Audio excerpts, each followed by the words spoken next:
How's it going? Welcome back to another great video with the majestic host, the Savior, and today I am so excited to be talking about another Batman Arkham video game. It feels like it's been forever, and let's just pretend that whole Gotham Knights thing and Suicide Squad was just a terrible fever dream, okay? It was a mad induced LSD cloud from the Joker himself, you know, who knows, but it was something very disturbing, that's for sure. Into the soup? Why not? So I do think that the Arkham series has, concluded, it is finished, but this is still, I would say, a proper Arkham video game. Now I understand why Arkham is such a beloved series. Not many games truly capture that essence of what it's actually like to be an iconic character, superhero, okay? And yes, the superhero genre of games and movies, it's completely played out. I'm not a Marvel fan, I'm not a DC fan. I'm just kind of worn out on it, to be honest. But Batman, okay? Batman is such a cool character, just without the whole superhero element to it. He's such an interesting character, a twisted kind of dark figure. He definitely has some issues, let's just say that.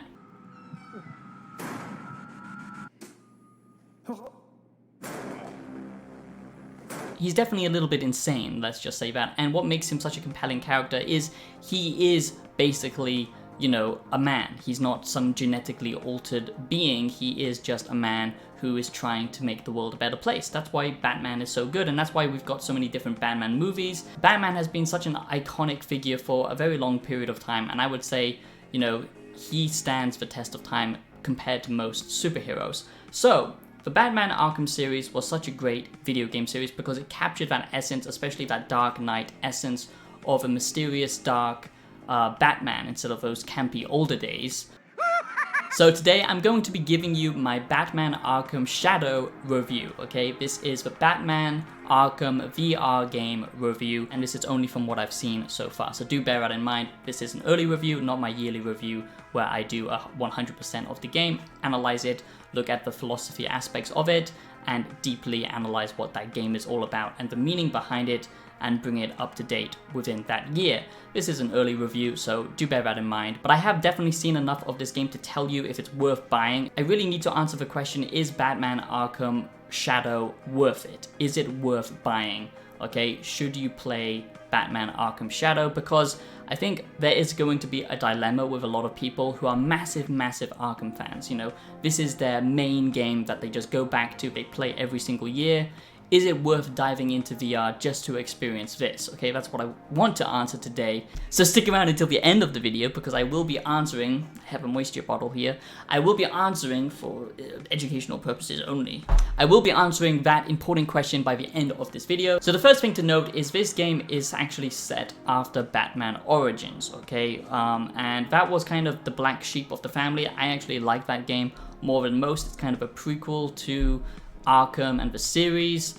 Of course, Asylum being classic, and everyone has a soft spot for that game. This game, okay, this is going back to the Arkham Asylum roots, okay, because it's not open world, it's not like Arkham City. This is a linear level game, but with side optional exploration paths similar to Arkham Asylum. So for people who are looking for that classic Arkham feel, which has definitely been lost in modern day gaming, I'm laughing on the outside, but I'm crying on the inside. So yes, this does focus much more on linear levels, but there is obviously exploration in these levels, rooms and stuff that you will get to explore, and you will get little bonuses if you do decide to explore every nook and cranny, some side interaction with some other characters if you go off and explore, and all of this good stuff, and a lot of interactive ability. So now let's break down the positives and negatives like I do with all of my early video game reviews. And before we jump into this Batman VR review, I simply ask that you do subscribe to the channel. It would mean so much to me. You have no idea how much it means to me. I put everything that I am into this channel. I love building this community. If you love gaming, you love philosophy, that's what I do, baby. I blend them together, and I talk about different aspects of gaming analysis and philosophy when it comes to do with life and gaming as well. We're trying to build a wise community here, not tribal BS. We don't play sides, we just call it how it is and try and look at things rationally without too much of the internet you know, mindset that has kind of given us all brain rot. So if that sounds good to you, become a wise one today, subscribe to the channel, join this amazing, fantastic community. I love interacting with you guys, that's the whole fun of this. So please sound off in the comments what you think about this game, what you think about VR gaming in general, the industry, where it's going, all of that great stuff. Let's have a conversation and give the video a like, because apparently that does help the algorithm. I never usually ask, but you know, I'm trying to do this full time and I really do need all the support I can, so that would be great. Or just consider supporting me by checking out my music on Spotify, which I make, if you like electronic music, or dropping a small donation. With all that shilling out of the way, I'm not sponsored today, so I just have to sometimes shill myself a little bit. Let's get on with the video. So the first positive of Batman Arkham Shadow has to be that how it actually pays tribute to the original Arkham games. Like I said, this is very much more inspired by Origins and Batman Arkham Asylum, because it is very much linear levels and it feels like an Arkham game. I can't stress that enough. This feels and looks like an Arkham game, okay? The combat I'll talk about more in a minute, because I have kind of gripes with the combat, and that's going to be a big deal for a lot of people if it's worth it or not. The story I haven't seen much of, but so far it is intriguing, and I love the fact that we get good quality actors in a VR game, okay? So if you don't know Elijah Wood, you know, the wonderful little hobbit that I relate to a lot, he's also a gamer. He's actually playing one of the main characters in this game. So, you know, you can expect a good quality writing and dialogue, and it does seem like it feels like an Arkham game when it comes to do with the small writing that I have seen. It does seem of high quality and it's intriguing, so it's nice, you know, to have another chapter in the Arkham series. But gameplay-wise, stylistically, this does feel like an Arkham game, okay? So if you're a massive fan of the Arkham games, of course you're gonna love this, because it's the next chapter, if you will. And it does seem that VR is actually, you know, kind of stepping into that more, you know, kind of AAA space. You know, we're getting a Metro VR game, we're getting a Batman VR game, so it does look like VR is maybe finally stepping into proper game experiences, not just these little tech demos, which they've been for a long time now, and they are accessible VR headsets now for not outrageous prices, but I'll talk about that more at the end of the video. So the first positive is the graphics, okay? So it does have that art style of the classic Arkham games, but it is of course a little bit lackluster on the Metaquest compared to if it was on the PC, for example, but it does still have that dark tone, and the blacks are proper blacks, so it does really feel like you are walking around in the shadows. And luckily, because it's not an open city game, they could really fine-tune the art style and the linear levels, and it looks nice and detailed. You can interact with quite a lot of objects. I was disappointed by the fact that you can't interact with everything. I think I've personally been spoiled by games like Boneworks, Blade and Sorcery, and that's what I'll talk about more later in this video, especially when it comes to the combat, because this sadly is one of those interactable VR games, okay? And when you think about gaming, okay, just normal 2D gaming, okay, I hate stuff, this is me personally, okay, I hate stuff like quick time events, I hate things like unskippable cinematics and stuff like that. For VR, you truly need to be immersed in everything that you're doing, okay? That's what makes a good quality VR game. I love VR games with a physical body, with physics. That's very important to me, okay? Sadly, this is one of those interactable VR games, but on the surface level. So it's like having QuickTime events for 2D games. That's how I would describe it. It's like having QuickTime events within a VR game. And for some people, that's nice, especially for people who aren't used to, you know, full VR immersion, and they haven't got their legs yet, okay? You know, maybe you're prone to seasickness or motion sickness. This game will be friendly enough for you, because there is things that you can interact with, of course, but you can't pick up every single object in the world and, you know, like smash it or break it down. That was disappointing to me. But the graphics and art style do feel very Arkham-y. The faces, the characters, but it's a little bit more cartoony, but it fits nicely in with the aesthetic of the other Arkham series, I would say. And it does look good, especially on the newer Metaquest, okay? That's all I've seen so far. When Oculus first launched, it came with a game called Robot Recall or something like that. It's such an immersive, great tactical shooter, but it was still arcadey in the fact that you couldn't interact with much. This is much more like that type of game instead of something like Boneworks, okay? And that is a disappointing to me. It's very arcadey, so let's just talk about the combat, okay? So the combat, instead of being free form, which I like to say, you know, physics based, and you can decide how exactly you want to attack the enemy, which can sometimes be quite janky in VR games because it means you can kind of glitch the system, you know, depending on how quickly you can move. Like in Skyrim VR or something, you can just like poke someone endlessly with the sword, and it doesn't feel very immersive. Here, what they've done is they've opted for the kind of immersive experience, you know, like we get with these kind of big blockbuster VR games where they kind of hold your hand a little bit. It's very arcadey. They tell you where to punch, when to punch, all that stuff. And there are options, of course, but yeah, I'm just not a big fan of that type of combat. But the good news is it does feel very Arkham inspired, okay? The, you know, flow and the combos that you do have to pull off. That is where the fun comes in, because it's almost like a rhythm kind of boxing game to a degree, but you won't be physically zapping around everywhere. And I think that's a little bit ridiculous. Now, VR is very niche, okay? So for the people who are invested in it, we're gonna have, you know, bigger play spaces or a dedicated VR place, most likely, to stretch our legs and stuff like that. I can't really talk because I live in a tiny Japanese apartment, but it is possible, okay? Especially with these, you know, like see-through VR lenses and all that kind of stuff. So I just feel like they're a little bit restrictive with the movement and the combat here. It's a little bit arcadey, but the combos and stuff like that does feel very Arkham inspired. If you want to, you know, like stun an enemy, you don't click a button, you literally grab your cape and like throw it over yourself to stun the enemy. And it's all the classic Arkham moves that you've come to. It's, you know, it's all the classic Arkham moves that you know and love, so that's pretty cool. Your body is equipped with gadgets, so, you know, you can just pick up something from your belt, a smoke bomb, your grapple hook, or the glue gun, whatever it is, and then use that. So that is very cool. But the way you punch, okay, you actually, when you punch, you move, you kind of glide to the enemy like you would in the games, but in VR, that does kind of feel like it takes away some of the immersion, I would say. But as far as combat and style goes, yeah, it makes sense, but I just wish they went a more realistic route, I guess. But that's going to be depending on the player. Some people are going to love it, especially if you're new to VR, and the kind of timing and combat of it makes it kind of a rhythm game, which is fun, but yeah, it lacks that immersive aspect that VR truly can offer. The next positive is the audio design. The audio sounds so good, okay? Like I said, the voice actors in this, you know, we've got some high quality cast members. It does truly feel like an original Arkham game, of course, with all the characters kind of being back in this.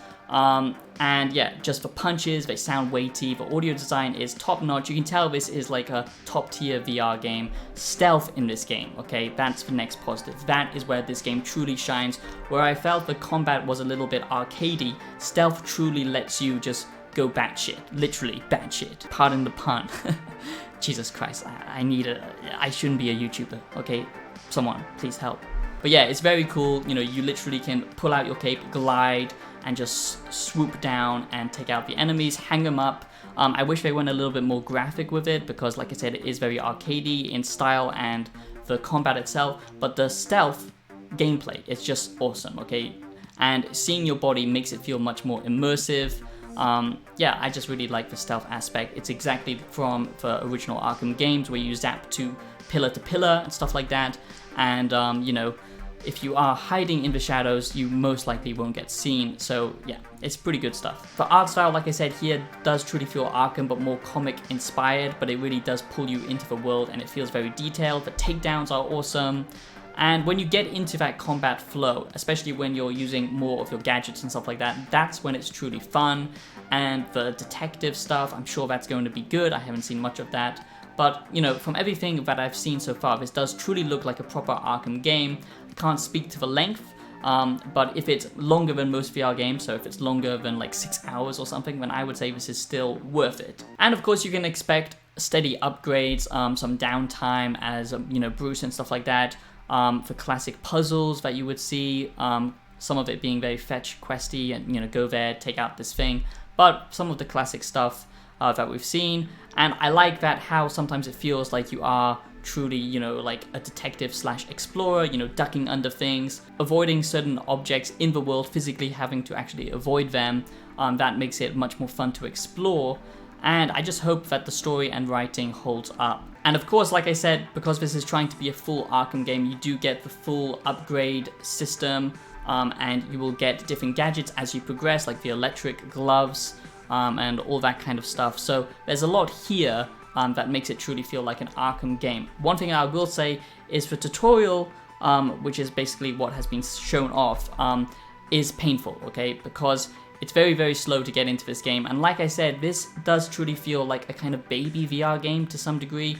You know, the polish, everything else is there, and when it finally gets going, I think it's good, but it's not like one of those experimental pushing the limits of VR, like something like Boneworks or Bone Labs or, you know, Blade and Sorcery, okay? It's much more of a casual experience for people who love this game but perhaps aren't used to VR. So that's going to be a win-lose argument, I guess. Barkman. That is Batman Arkham Shadow. So that is my Batman Arkham Shadow review, the Batman VR game review based on the early stuff. I do hope you enjoyed this video. It was fun to make. So now let's answer the question, okay? That's the most important thing. Should you buy a VR headset if you want to play this game, okay? So my answer is no, okay? Do not buy a VR headset if you are, you know, a fan of the series, okay? VR is still a lot of money, and although it is getting better, I still don't feel that there's enough content here to truly make VR worth it at this point. Still very gimmicky at this, you know, time period, I would say. It's getting much better, but still, and the technology is improving, and Meta is very good at pushing out new VR devices quite quickly. You know, it reminds me of like the older console generations. So if you just wait like a few more years, I'm sure we're gonna get a proper amazing headset that truly feels immersive, and you know, there won't be any kind of jank to it whatsoever, and they are getting very good at these standalone experiences, so it is only going to get better, that's for sure. Now, if you're a massive Arkham fan, if you love these games to death and you play them, like I said, once a year, you've played all of them countless times and you just love them so much, then yes, maybe this is actually worth buying. But for casual enjoyers of the game, you know, franchise, I would say it's not. But for hardcore fans, yes, I would say this is, you know, a proper Arkham game, so you will be missing out if you don't play it. So maybe you will want to invest in a VR headset just to play it. And for people who have VR, of course, this is a no-brainer. This game is worth it. So I hope that answers the question, is Batman Arkham Shadow worth it? Yes and no, depends on where you are, okay? And I just quickly want to close this video by saying I'm not a fan and a supporter of VR, because I do think escapism is all well and good. I love gaming, of course, it's obvious, but VR as a gaming media, I think it's brilliant. But VR as in a social technology, I've made many videos, like when I first started this channel before, it was focused around gaming and philosophy, when I was just kind of preaching about, you know, mega corporations and stuff. I do think VR is still very dangerous, and I always like to have a warning in my VR videos, you know, for people who can get lost in the metaverse. It is possible, but when we're already separated enough, disconnected through social media, we can't allow corporations to isolate us further into, you know, altered reality, when we should be focusing on this reality and the experiences that it can bring us. There's nothing wrong with gaming on it and experiencing escapism now and then, but I am worried about the future of VR and it being implemented in social use, and how corporations can also track you and use all of your personal data and your like face and all this stuff. It's just very dystopian if you ask me, but I'm not saying VR is bad, but I like to give you a little warning because you know, humanity does need to come together to push creativity and art forwards, but we've just got to make sure that the people who are promoting and making these games, like Meta, they're very invested in the metaverse. Sadly, they're using gaming to get people more invested into it, so then they will balance their whole life around it, like work, social interactions, all that stuff. And that's what we've got to be careful about, is when we lose the sense of our identity as a, you know, culture, as who you are as a person, not some avatar or something like that. So I just wanted to end that video on a little message. I hope it's not too preachy, and I do hope you enjoyed this Batman Arkham Shadows review. Let me know your opinions of this game down below, and I'll be seeing you in the next video. Peace out, have a great day. Bye bye.